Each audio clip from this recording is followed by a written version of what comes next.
you know, the idea that you have to spend X number of nights a week, you know, parked up on the verge of some A road or, you know, a service station somewhere in France, and there are no facilities, and there's no food, and there's no loo you can use. And actually, you know what? It's pretty blooming dangerous as well. You can kind of see why people might not want to be... I would not want to be a lorry driver. You're making a very good case for trade unionism there, Nigel. I make a good case for fairness. I could put you in touch with a union and get you an application form. Well, let's just look at what the unions have done in this crisis with the HGVs.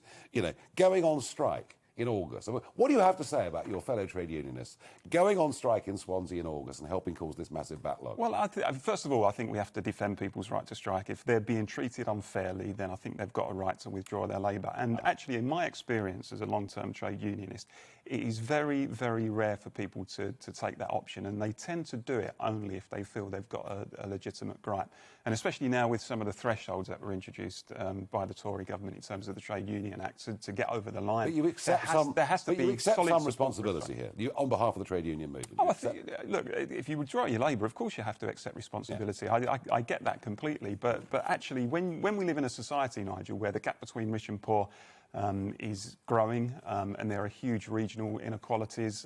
You know, people are working in the gig economy with poor protection in work, often on low wages. And there's as much a place for trade unionism today as there ever was. And it's only, frankly, through people organising collectively at work that we've ever improved working conditions. And nothing has ever been given to workers on a plate. They've got it because they've organised collectively and had to battle for it. And I think that's as relevant now as it always was. Fair enough. I do actually think one thing. That when we have smaller companies and medium-sized companies generally treat their employees incredibly well.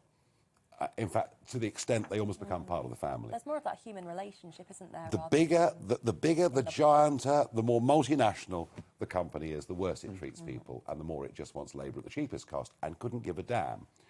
A, about the individuals, but B, about the social consequences that knock on from it. And I think that's... But I generally, and I really mean this, the vast majority of people out, and don't forget, 60% of employment in the private sector in this country is in companies with fewer than 10 employees, right?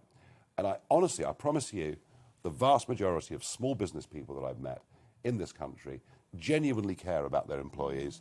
You know, they really do in a big, big way. But yeah, when it comes to big industry,